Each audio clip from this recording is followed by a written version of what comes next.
Bienvenue dans le débat. Il est consacré aux océans, alors que se tient à Nice la 3e conférence des Nations Unies sur les océans qui va durer jusqu'au 13 juin. Plus de 60 chefs d'État et de gouvernement, mais aussi des milliers de délégués scientifiques, de représentants d'ONG sont réunis. Emmanuel Macron a pris la parole ce matin en ouverture en évoquant un combat. L'océan n'est pas à vendre, a-t-il martelé, comme pour répondre à Donald Trump qui vient d'ouvrir la voie à l'extraction minière des grands fonds marins. 33 États, dont la France, demandent d'ailleurs un moratoire. Alors qu'ils couvrent 70% du globe, les océans sont en danger. Ils subissent les canicules marines qui menacent la survie d'une multitude d'espèces, dont les coraux. Ils se réchauffent à un rythme 2 fois plus rapide que sur les 20 dernières années. Or, le monde est dépendant économiquement d'un océan sain. Un traité qui régule la haute mer pourrait être ratifié à l'issue de cette conférence et des négociations pour un traité contre la pollution plastique devraient reprendre à Genève au mois d'août. Alors, en quoi y a-t-il urgence pour les océans? Comment les protéger dans un climat géopolitique tendu? On va revenir aussi sur certains projets comme la mission Neptune, un programme européen d'exploration scientifique de l'océan profond. Comment faire finalement pour que chacun d'entre nous puisse aider à préserver les océans? On en parle avec mes invités. Sylvie Dufour est avec nous. Bonsoir. Bienvenue. Vous êtes biologiste marine au Muséum de l'Histoire naturelle. Oui. En face de vous, Corentin Garde-Lansart. Bonsoir. Bonsoir. Vous êtes directeur de l'éducation informelle à l'Aquarium de Paris. Bienvenue également. Nous avons à Aix-en-Provence Sophie Gambardella, bonsoir. Vous êtes chercheuse au CNRS en droit de la biodiversité marine. Bienvenue à vous. Bonsoir. Et on attend à Nice, sur le bateau de Sea Shepherd France, Lamia Essemlali, qui est présidente de Sea Shepherd France, qui est en train de se connecter, me dit-on, et qui est donc présente à cette conférence à Nice. On l'attend donc dans un petit instant. Avant de démarrer notre discussion, je vous propose d'écouter Emmanuel Macron. Nous sommes 33 États à avoir créé une coalition pour promouvoir un moratoire sur l'exploitation des grands fonds marins. Et je le dis ici à tous, c'est une nécessité. Mais je pense que c'est une folie de lancer de l'action économique prédatrice qui va bousculer des grands fonds marins, qui bouscule la biodiversité, qui la détruit, qui libère des puits de carbone irrécupérables, quand nous n'y connaissons rien. Ce combat est vital pour nous tous. Et je le dis ici avec force, les abysses ne sont pas à vendre. Et pas plus que le Groenland n'est à prendre. Pas plus que l'Antarctique ou la haute mer ne sont à vendre. Sylvie Dufour, qu'est-ce que vous attendez, vous, de cette conférence ? J'attends déjà ce qu'on fait aujourd'hui, c'est que ça permette vraiment de sensibiliser tout le monde. Et j'irai à l'océan. Il y a une question là de dénomination. Vous avez dit à l'océan plutôt qu'aux océans. Oui. Et pourquoi? Alors sur nos cartes de géographie et les maps monde actuels, dans les livres scolaires, on dénomme 5 océans. Atlantique, Indien, Pacifique et les 2 océans polaires.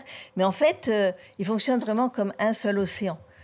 Toutes les eaux sont brassées continuellement par ce qu'on appelle un grand courant circumocéanique. Donc, il fonctionne comme un océan. Et c'est un océan qui lie toute l'humanité, tous les continents, qui nous rassemble et dont on est tous responsables. Donc, c'est très intéressant de le concevoir comme un océan.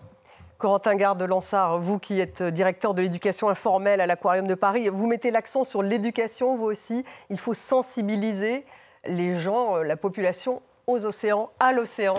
Oui, complètement, de l'éducation et de la transparence aussi, parce qu'on sait qu'il va y avoir des décisionnaires, des politiques, des scientifiques, et parfois c'est un petit peu opaque pour le grand public, et j'espère qu'il y aura une bonne transmission de ces choses-là, sachant que c'est pas très contraignant, il n'y aura pas beaucoup de contrats vraiment passés entre les États. Il faut au moins que ce soit un point de bascule vers des décisions qui arriveront plus tard et qu'elles soient comprises par tout le monde, et donc définies, vulgarisées et bien exposées pour que tout le monde puisse les comprendre. Lamia Essemlali, bonsoir. Vous nous avez rejoint, présidente de Sea Shepherd France. Sea Shepherd, je le rappelle, qui a été fondée par le capitaine Paul Watson, l'ONG donc de défense des océans et du vivant. Merci d'être là avec nous en direct donc de Nice. Qu'avez-vous pensé de cette première journée? Qu'attendez-vous de cette conférence?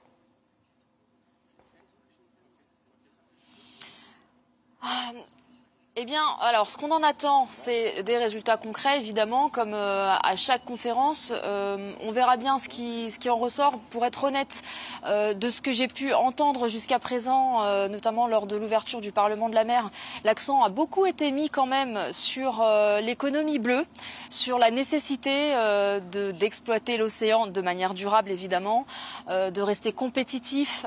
Donc, à mon sens, je pense que c'est important dès le départ de remettre le curseur sur l'essentiel, c'est-à-dire et rappeler en fait l'évidence, c'est que l'océan est vital pour la survie de l'humanité, bien avant d'être une opportunité de développement économique. Je pense qu'il est fondamental, et là justement on est très nombreux à être ici, il y a des représentants de tous les pays du monde, donc qu'on revoie un peu cette vision qu'on a de concurrence et de compétition, de course justement à l'économie bleue, et qu'on se reconcentre sur la nécessité de protéger, de préserver et de se reconnecter à l'océan. Parce que c'est ça le problème, c'est qu'on est complètement déconnecté de l'océan et qu'on le considère surtout comme un garde-manger, comme un gisement d'énergie fossile, comme une déchetterie. Et c'est ce regard-là qu'il faut qu'on change. Et pour l'instant, j'ai pas l'impression que ce soit évident lors de cette conférence.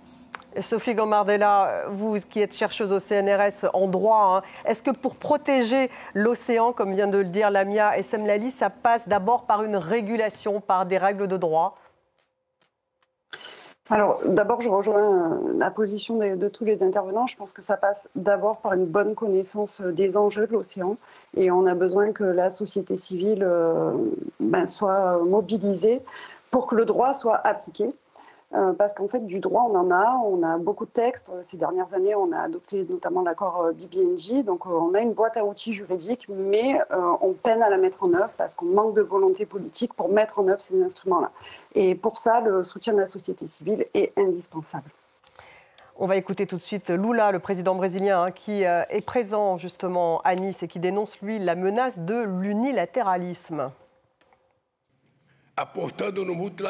En nous appuyant sur le multilatéralisme, nous avons pu régler des différends qui semblaient insurmontables. Aujourd'hui, cependant, la menace de l'unilatéralisme plane sur l'océan. Nous ne pouvons pas permettre qu'il arrive à la mer ce qui est arrivé au commerce international, dont les règles ont été érodées au point de rendre l'OMC inopérante. Éviter que les océans ne deviennent le théâtre de conflits géopolitiques est une tâche urgente pour la construction de la paix. Les canaux, les golfes et les détroits doivent nous rapprocher et non être source de discorde. Lamia Essemlali, vous avez entendu le président brésilien Donald Trump qui vient d'ouvrir la voie à l'extraction minière des grands fonds marins. Il a signé un décret qui autorise donc la délivrance de permis d'extraction dans les eaux internationales du Pacifique notamment. Les abysses sont une opportunité économique pour Donald Trump. Votre réaction justement, est-ce que vous êtes d'accord avec ce que vient de dire le président Lula ? Je pense qu'effectivement, le président Lula souligne un peu ce que je disais tout à l'heure, c'est-à-dire cette nécessité qu'on sorte absolument de cette notion de compétition, de concurrence, de course au déploiement économique, à la puissance. Donc, effectivement, le discours de Donald Trump, il est bien ancré là-dedans, et donc on n'est pas étonné de sa prise de position.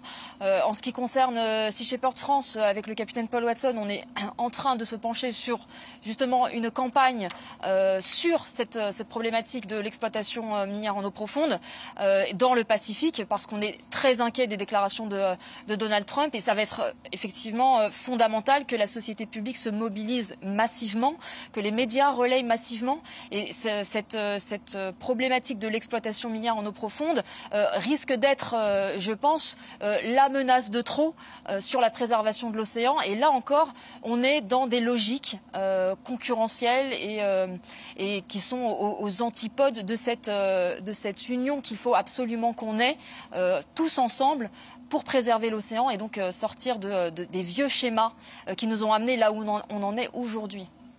Sylvie Dufour, ce sont les métaux qui se trouvent dans les nodules polymétalliques. Hein, c'est ça, en fait, auquel veut avoir accès justement ces sociétés minières. Il y a déjà une société qui s'appelle TMC, hein, qui est une société canadienne et australienne qui a déposé 3 demandes d'exploration et d'exploitation, justement, dans cette zone Clarion-Clipperton, qui est une immense plaine, hein, à 3000 mètres de profondeur entre Hawaï et le Mexique. Ces minerais sont riches en manganèse, cobalt, cuivre, nickel. Donc, ces abysses sont effectivement riches en minerais. Est-ce qu'il est encore temps d'empêcher cette extraction et comment le faire ?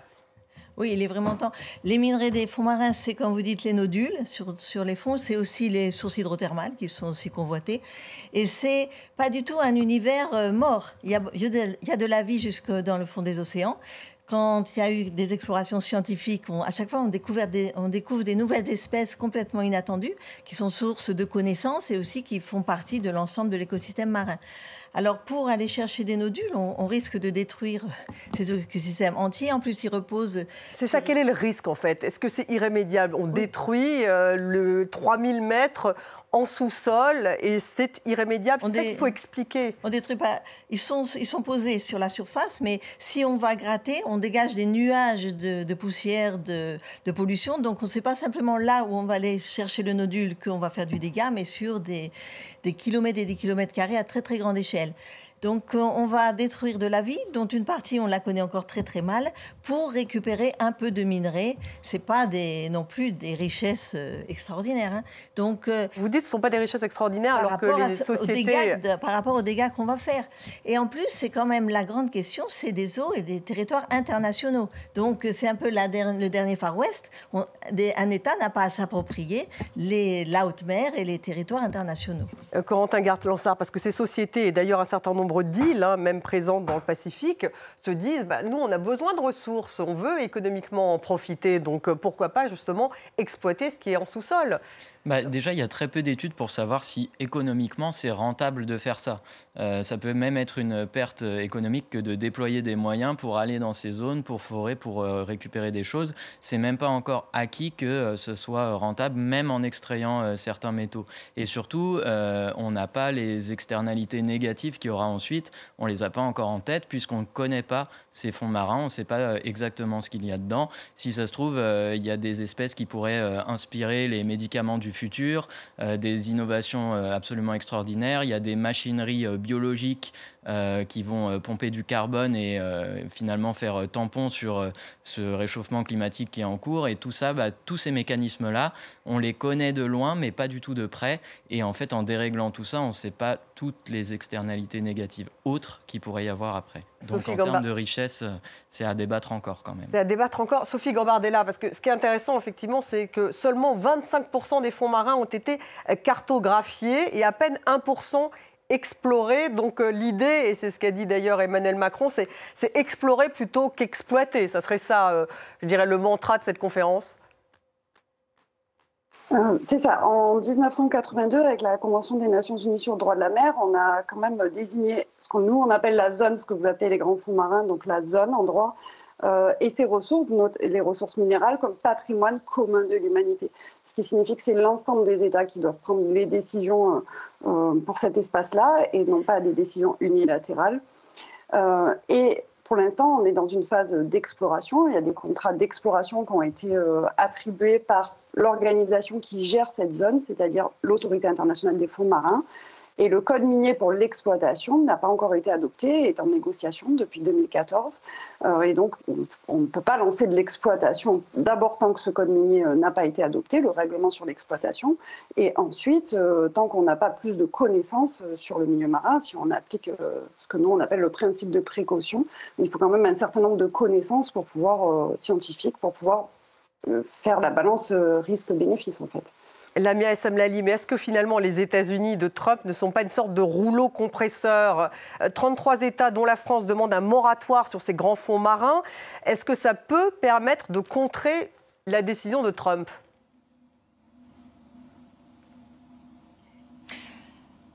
Alors, Les États-Unis se sont souvent comportés comme des rouleaux compresseurs, et puis surtout, c'est un phénomène, encore une fois, qui pousse aussi à la concurrence. Donc je me réjouis évidemment que la France ait une position très ferme sur le sujet. Il va falloir qu'on emmène avec nous un maximum de pays, qu'on isole en fait des pays comme les États-Unis qui veulent exploiter ces grands fonds. Et encore une fois, là, quand on parle de zones en haute mer, c'est là qu'il est fondamental, à mon sens, qu'on pose des limites claires aux États-Unis et à tous les pays qui veulent exploiter ces zones-là. C'est aussi pour ça que nous, on est en train de sérieusement se pencher sur un projet de mission en mer, comme on sait le faire, notamment dans cette fameuse zone de non-droit qui est la haute mer. Ce qui m'amène aussi à parler du traité qu'on doit ratifier sur la haute mer, qu'il est grand temps que l'on ratifie. On aurait voulu qu'au sortir de cette conférence, il soit ratifié. C'est malheureusement très peu probable, vu le peu de pays qui l'ont ratifié, mais il faut absolument qu'on aille vers ça. Et on verra ce qui va se passer. Est-ce que Trump ira au bout et qu'il finalement fera comme il fait d'habitude, il s'en fiche complètement de l'opinion publique internationale? Est-ce qu'on va le laisser faire? Est-ce qu'à un moment donné, on va y mettre un stop? Et puis surtout, ne pas se laisser tenter par cette course et cette compétition, de se dire si les États-Unis le font, alors faisons-le aussi, ce qu'on appelle cette tragédie des communs, qui fait qu'on a complètement détruit cette planète et qu'on exploite tout, qu'on surexploite tout, y compris les êtres humains d'ailleurs. Voilà, cette tragédie des communs dans laquelle on est confronté, particulièrement sur cette zone qui est la haute mer. Et les enjeux qui sont liés aux nodules polymétalliques, c'est l'ironie du sort veut qu'en plus ce soit pour fabriquer, en grande partie pour fabriquer des batteries qui vont servir aux véhicules électriques et donc à la pseudo lutte contre le changement climatique. Et donc c'est en ça aussi qu'on voit l'aberration qui peut y avoir derrière ça. Sylvie Dufour, c'est vrai qu'il y a quelque chose d'absurde, c'est-à-dire aller exploiter ces fonds marins qu'on connaît à peine, pour finalement utiliser ces minerais dans des batteries électriques pour sauver la planète. Bon, et justement, c'est pas pour sauver la planète, ces futures batteries électriques. Et là, il faut vraiment avoir le concept essentiel de sobriété, qui s'applique à toutes les menaces qui touchent actuellement l'océan, depuis la surexploitation, le changement climatique, mais ça veut dire et les changer pollutions. de modèle économique dans ce cas. Oui, mais c'est vraiment... pour ça qu'il faut sensibiliser tout le monde. Chacun est responsable, depuis l'individu, la collectivité et les traités nationaux et internationaux. Qu'est-ce qui bloque justement sur cette ratification? Lamia Essemlali en disait un mot pour ratifier ce fameux traité sur les fonds marins. Qui sont les États finalement qui manquent, à part les États-Unis? Après, vous allez avoir différents États qui ne se sont pas prononcés encore parce que justement, ils peuvent avoir un manque à gagner évident, une certaine, ils vont apprendre, oui, il y a des ressources à tel ou tel endroit, pourquoi on n'en bénéficierait pas non plus? Et justement, ce qui fait un petit peu peur aussi, c'est si jamais quelque chose est signé pour la haute mer et qu'au final, les États-Unis se décident à l'appliquer, et qui vont aller forer le sol de leurs eaux à eux sur les côtes, très proches des côtes. Ils ont des écosystèmes absolument formidables aussi. Et là, il y a beaucoup de pays qui pourraient être inspirés pour faire la même chose derrière. Et il y aurait une réaction en chaîne qui serait tout aussi désastreuse que, malheureusement, même avec application du traité sur la haute mer, si tout le monde se met à détruire ses propres écosystèmes côtiers pour contourner ça, ça ne marchera pas non plus. Et il y a aussi malheureusement l'effet un petit peu os à rogner de se dire on fait des déclarations fortes sur la haute mer et en parallèle on n'applique pas trop ce qu'on a mis en place des années auparavant sur la pêche. C'est notamment là-dessus que la France est le plus pointée du doigt aussi. Oui. C'est sur le respect de nos aires marines protégées. Et au final, si on met toute l'attention médiatique sur le seul bruit que peut causer... Sur un aspect, sur le seul bruit que peut causer finalement les États-Unis sur le respect ou non du traité qui sera ratifié ou non, au final, on va en oublier beaucoup de problèmes sur les eaux plus proches continentales. On voit ces images d'Emmanuel Macron qui va prendre la parole. Il va donner une conférence de presse incessamment sous peu, probablement dans quelques minutes. Un mot, Sophie Gambardella, tout de même sur cette ratification d'un traité en haute mer. Vous qui êtes une chercheuse en droit de la biodiversité marine, elle est nécessaire, cette ratification d'un traité pour les hautes mers, justement? Il faudrait combien d'États pour que ça soit un succès?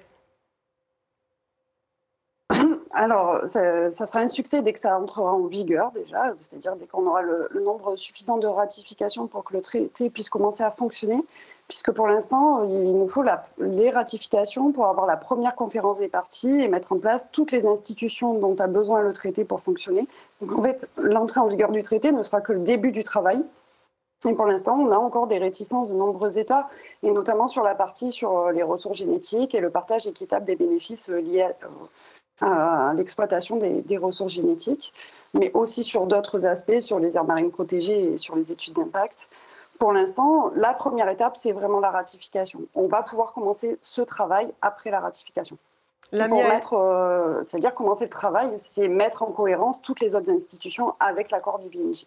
Lamia Essemlali, pourquoi est-ce que vous doutez de la ratification de ce traité haute mer pendant cette semaine ? Parce que ça me paraît malheureusement improbable qu'on réussisse à obtenir toutes les signatures manquantes. Je veux bien être surprise, agréablement surprise, mais je suis assez sceptique. Et puis encore une fois, je trouve que le ton général qui est donné au niveau de cette conférence jusqu'à présent, il est quand même très très axé sur l'exploitation.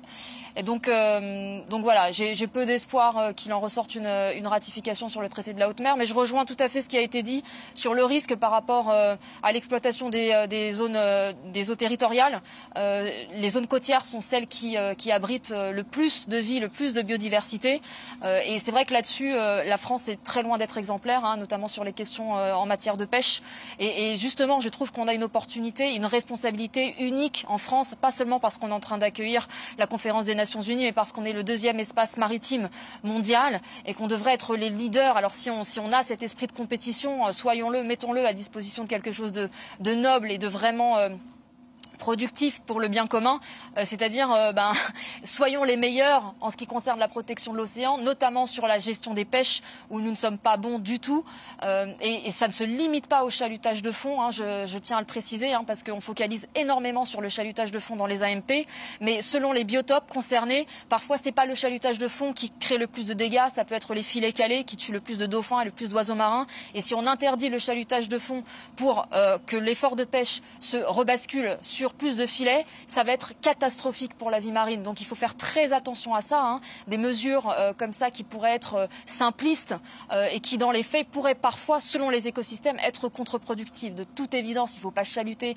dans des posidonies, dans des coraux, il y a des sols sur lesquels c'est une aberration de chaluter, mais il y a d'autres biotopes, dans les AMP notamment, où le chalutage de fond n'est pas ce qui impacte le plus la vie marine, ça va être les filets calés, ce qu'on appelle les arts dormants, et nous on est très très inquiets sur l'impact que pourrait avoir l'interdiction du chalutage de fond dans ces zones précises, parce que ça aura comme effet un report de l'effort de pêche sur des filets de pêche qui tuent bien plus d'espèces protégées que le chalutage de fond. Donc il va falloir qu'on regarde vraiment au cas par cas, en fonction des biotopes, les méthodes de pêche, et qu'on applique des mesures qui soient ciblées en fonction des écosystèmes, parce que l'océan n'est pas un milieu standard dans lequel on peut appliquer exactement la même mesure pour obtenir les mêmes résultats. Et ça, c'est un travail qu'il va falloir qu'on fasse avec les scientifiques, avec les pêcheurs, avec les ONG, et qu'on fasse vraiment cet effort de faire des mesures qui correspondent à l'écosystème en question, et certainement pas quelque chose de général où on risquerait d'obtenir des résultats catastrophiques et irréversibles, puisque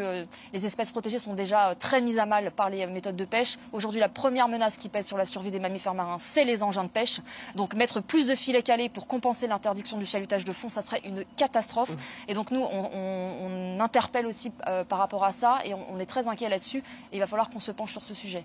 Sylvie Dufour, on lit tout de même qu'il y a beaucoup de chalutiers chinois. J'ai vu qu'il y en aurait plus de 24 000 chalutiers chinois. Alors la France, effectivement, d'après ce que dit Lamia Essemlali, n'est pas exemplaire, mais est-ce qu'il n'y a pas un problème plus général? Lorsqu'il y a 24 000 chalutiers chinois, on doit être très très loin aussi des objectifs. Alors, il y a un gros problème de la pêche industrielle, mais dû aux Chinois, mais qui a été dû largement aussi à l'Europe, qui avait des contrats pour faire de la pêche industrielle au large de l'Afrique de l'Ouest, et qui a beaucoup contribué à la disparition des des populations de poissons qui étaient une ressource vivrière, culturelle, nutritionnelle pour les populations de ces pays-là. On a vraiment un gros problème avec des pêches beaucoup trop intenses. Et je soulignerai là, par exemple, ce qu'on appelle la pêche minotière. Pêche minotière, ça veut dire la pêche pour faire de la farine. C'est absolument effrayant. Donc, c'est des pêches très larges de petits poissons qui ont une très grande valeur en eux-mêmes, des petites sardines, des petits anchois, et qui sont transformés en farine. Farine, par exemple, pour l'aquaculture de poissons carnivores comme le saumon, dont on mange une quantité exponentielle. Donc, il faut penser à tout cela. Il y a les problèmes des Chinois, mais il n'y a pas que les Chinois qui sont des acteurs de la pêche industrielle. Donc il faut éduquer finalement, peut-être choisir mieux son poisson, le poisson qu'on mange, en manger moins, ça passerait aussi par là, à votre avis ? Oui, tout à fait, ouais, en manger moins et en manger mieux. Je schématise un peu, mais au final c'est un peu comme les légumes, hein. Il y a des saisons pour le poisson, il y a certaines espèces à privilégier et d'autres non. De manière générale, dans sa semaine... Lesquelles par exemple ? On va éviter les top prédateurs qu'on est en train de décimer, hein. Je pense par exemple à différentes espèces de thon, notamment ceux en Méditerranée, qui ont, on appelle ça quand on parle de pêche, des stocks, mais on va plutôt employer population, c'est quand même, on parle d'une espèce animale. Donc, des populations qui sont... il va falloir quand même raisonner vraiment sa consommation. Il y a certaines fois des personnes qui peuvent manger 6 à 7 repas de poissons ou fruits de mer dans leur semaine. Les apports nécessaires pour la santé, ils sont bien en dessous de ça. Donc on peut en manger moins, on peut en manger mieux. On essaye d'éviter d'acheter du thon, par exemple. Il y a très peu de thon pêché, entre guillemets, proprement. La plupart des pêches vont avoir des prises accessoires assez énormes.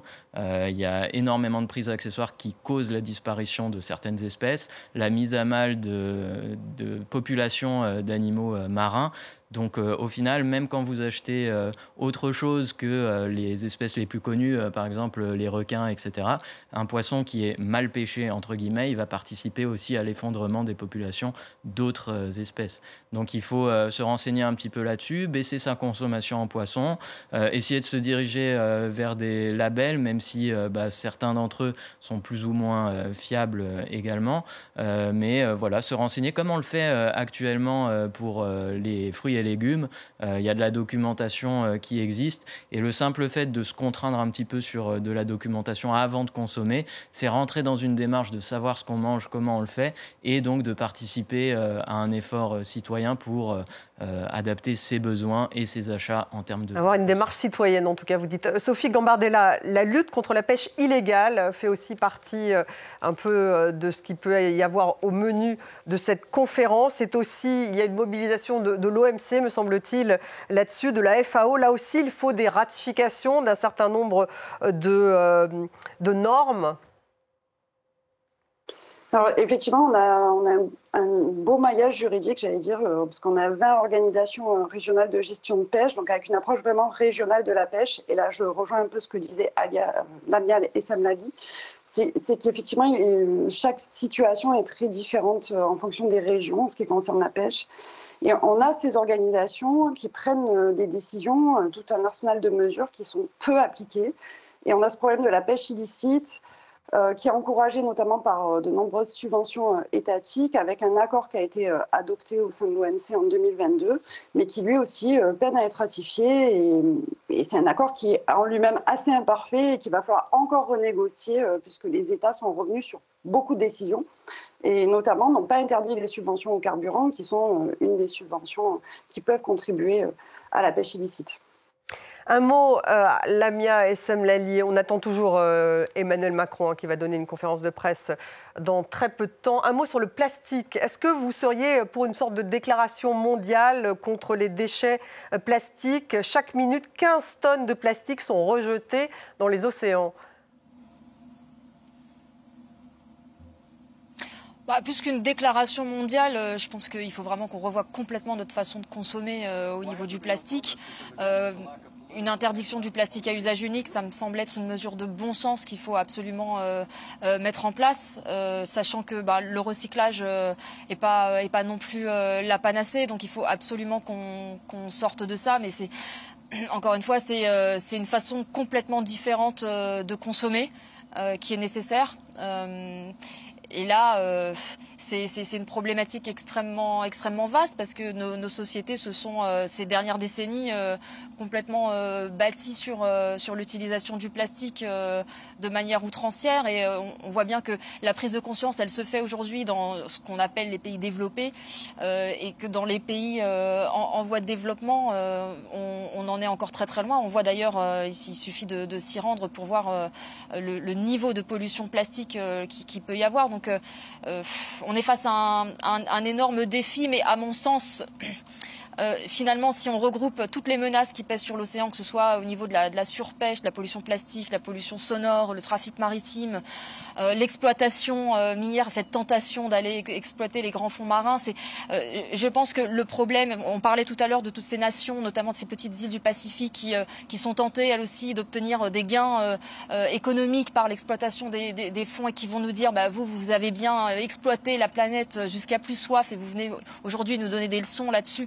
Je pense qu'il y a une dimension globale, une façon d'être au monde dans laquelle on s'est englué en tant qu'espèce, cette course en fait économique j'ai envie de dire cette course à l'armement, parce que on est dans une frénésie mondiale de consommation, de matérialisme en fait. Et à travers ça, on justifie absolument tout et n'importe quoi et on s'est complètement perdu et on est en train de détruire l'océan effectivement, mais de se perdre nous-mêmes aussi. Et je pense que il faut qu'on arrive à faire une pause là-dessus et se dire, est-ce qu'on n'est pas en train de foncer dans le mur parce qu'on a un postulat de départ qui est faux. On s'est trompé de croire que c'est en ayant toujours plus qu'on ira mieux et qu'on sera plus heureux. C'est ça qui est en train de nous détruire. Et donc, à partir du moment où on se pose là-dessus, c'est ce qui nous permettra de sortir de cette logique concurrentielle, de cette logique de peur, d'angoisse, que ce soit les autres qui mettent la main sur le trésor et pas nous. En fait, c'est ça le problème, c'est ça cette gangrène, c'est ça qui est en train de nous tuer. Et je pense que tant qu'on n'a pas regardé ça en face et qu'on ne se dit pas il y a une autre façon possible d'être au monde, une autre façon d'interagir avec le reste du vivant, tant qu'on ne se posera pas sérieusement cette question, on ne trouvera pas les bonnes solutions et on ne se mettra pas d'accord et on n'y arrivera pas.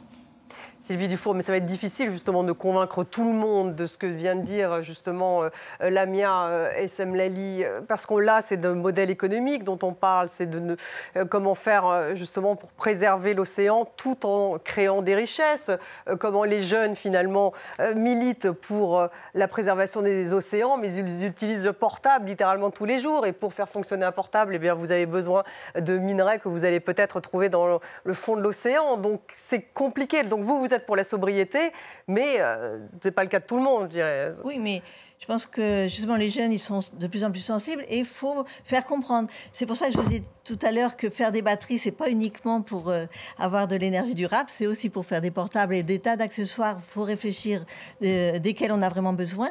Et pour revenir à ces pollutions, on met le plastique en avant, qui est effectivement une pollution énorme qui arrive dans l'océan, mais c'est aussi toutes nos pollutions qui vont dans l'océan. L'océan, c'est le déversoir final de toutes nos pollutions. Donc celles, par exemple, de l'agriculture industrielle, les pesticides, les herbicides, dont on parle beaucoup par ailleurs, arrivent dans l'océan. Ils reçoivent tout. Oui, ils reçoivent tout. Et la vie est née dans l'océan, est apparue dans l'océan, s'est développée dans l'océan, a évolué dans l'océan.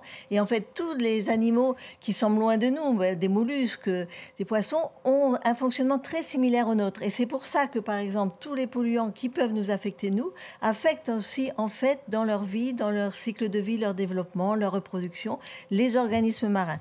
Depuis les coraux jusqu'aux tortues, jusqu'aux mammifères. Et il faut se dire que tout ce qu'on déverse arrive. Et on a souvent des attitudes contradictoires parce que là, il y a donc cette une heure qu'on parle du plastique, mais en même temps, on réautorise le glyphosate, on réautorise des nicotinoïdes qui vont aussi aller dans l'océan et participer à ces pollutions. Donc il faut vraiment avoir la conscience de l'ensemble. Conscience de l'ensemble. Alors ça veut dire, on fait quoi au final? Parce qu'il y aura un agriculteur sur ce plateau, il vous dirait tout de suite qu'il a besoin aussi de ces pesticides pour pouvoir produire. Vous auriez un pêcheur sur ce plateau, il vous dirait écoutez, non, nous on essaye aussi d'être dans le développement durable, de pêcher de manière durable. Voilà, ça fait partie des contradictions. Il y a de la production et les sociétés veulent produire, donc comment on fait? Pour reprendre un peu sur cette métaphore du trésor qui avait été initiée, Pour le coup, le Trésor, on l'a sous les yeux. Hein, c'est cet océan qui régule notre climat, qui nous fournit les médicaments du futur, de quoi manger, de quoi vivre, de quoi travailler. Et là-dessus, pour le coup, il nous faudrait un océan collectif, sauf qu'actuellement, il n'est pas du tout utilisé de manière équitable. Donc, c'est des décisions politiques à prendre. Moi, pour le coup, je ne peux pas vous donner vraiment d'idées sur ce qu'il faut faire en termes de politique, mais pour arriver à connecter les gens à l'océan, il y a tout un tas d'initiatives qui sont prises et on doit continuer de concerner le citoyen, de connecter les populations qui sont... Donc ça doit partir aussi du citoyen. Exactement. En fait, après, le citoyen ne doit pas être tenu pour responsable de ce qui se passe actuellement. Il doit être connecté, intéressé et prendre part au débat, mais on ne doit pas mettre la faute sur lui.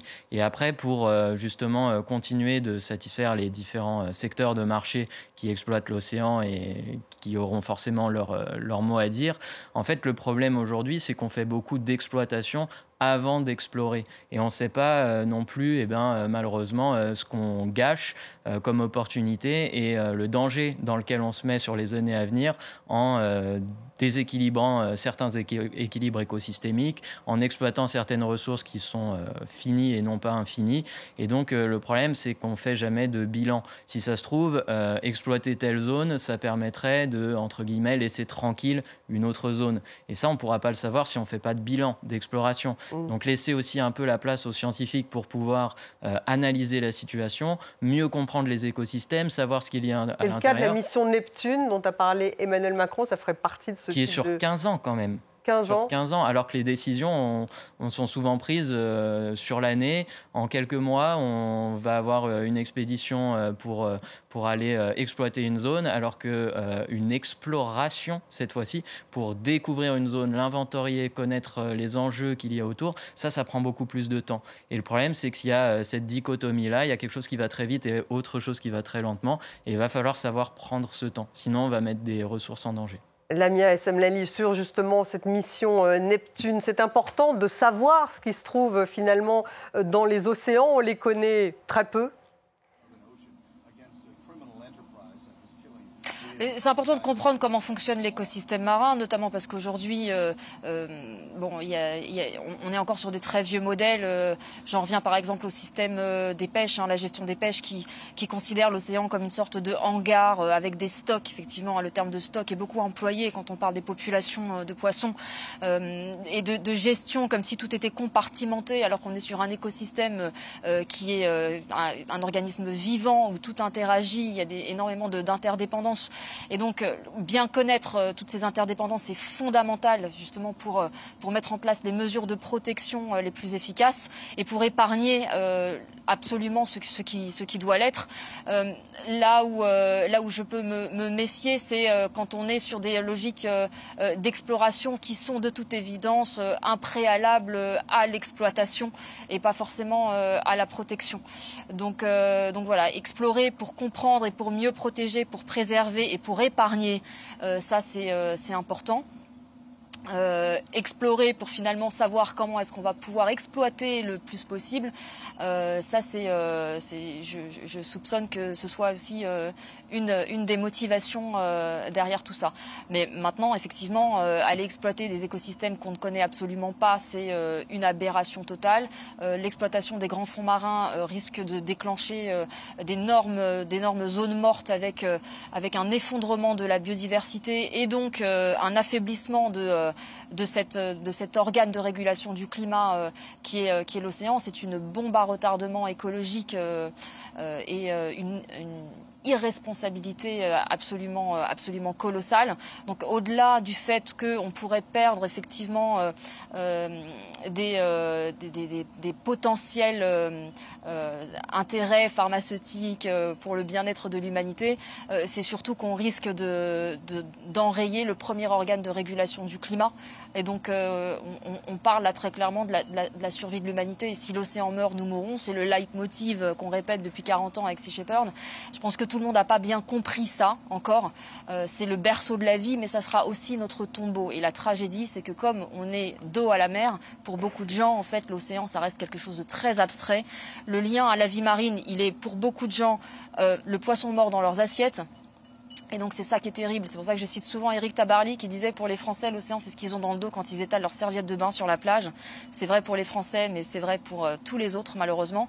Et donc c'est en ça que c'est aussi très important qu'on se reconnecte à cet organe vivant et qu'on comprenne que l'océan, c'est nous, qu'on aime l'océan pour lui-même, pour sa valeur intrinsèque, parce que grâce à lui nous sommes vivants biologiquement, mais c'est aussi la survie de nos âmes, parce que ce qu'on est en train de faire à l'océan, on se le fait à nous-mêmes et ça on ne l'a pas compris. Sophie Gambardella, puisqu'il nous reste 5 minutes, je voulais faire un tour de table. Comment faire pour que chacun d'entre nous puisse aider à préserver les océans, préserver l'océan? Je vais rejoindre ce qui vient d'être dit. Je pense que pour préserver l'océan, il faut recréer un lien avec cet océan ou le créer tout court.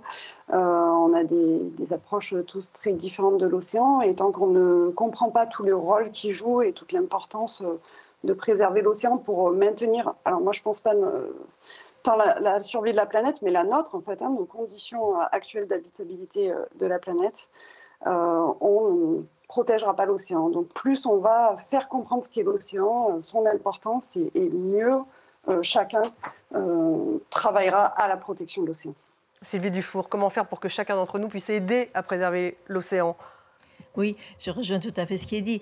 Il faut partager les connaissances, que chacun soit un expert de l'océan. Faire connaître l'océan, pas simplement par des images, par la télévision, par des photos, que les petits-enfants qui sont un peu éloignés de la mer aient l'occasion dans leur vie d'aller à l'océan, d'avoir cette relation à l'océan, à la mer, et puis de comprendre ce qui se passe. Par exemple, on parle là du changement climatique. L'océan a absorbé plus de 90% de l'excès de chaleur dû aux activités humaines depuis l'ère industrielle. C'est énorme. L'atmosphère, seulement 1%. Donc sans l'océan, on serait déjà tous en train de brûler. Donc faire comprendre cette importance que joue l'océan, qui recouvre 70% de la surface de notre planète, qui a eu des relations avec l'homme depuis les temps préhistoriques, de façon pour son alimentation, mais pour sa connaissance, pour sa culture, pour ses découvertes, c'est majeur. Mais mon opinion, c'est qu'il faut vraiment permettre aux enfants d'avoir cette expérience de l'océan. Par exemple, on est là en région parisienne, c'est pas parce qu'on est né dans le 9-3 qu'on n'ira pas voir la mer.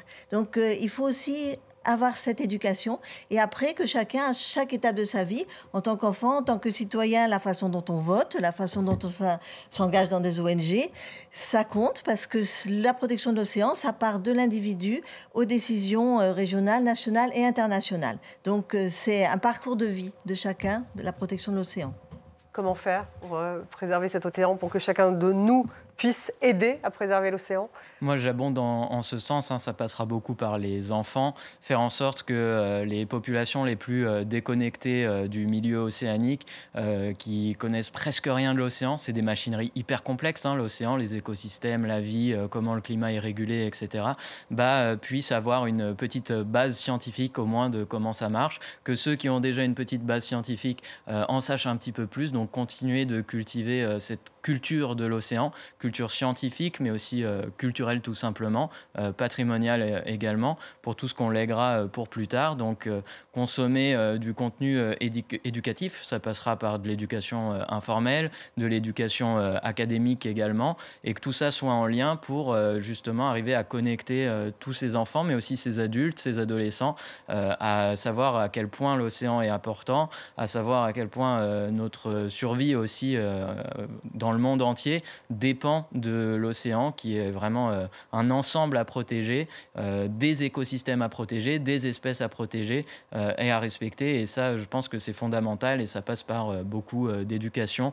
Et il ne faut pas assommer les enfants avec des mauvaises nouvelles et des contenus ultra théoriques. Il faut arriver à leur donner envie d'apprendre, parfois même sans qu'ils s'en rendent compte, qu'ils puissent s'émerveiller, s'amuser et découvrir en même temps pour pouvoir avoir cette petite étincelle pour la magie du vivant et la magie de l'océan, et avoir envie de le préserver. Lamia Essemlali, vous avez le mot de la fin justement. Comment faire en un mot pour que chacun d'entre nous puisse aider à préserver l'océan?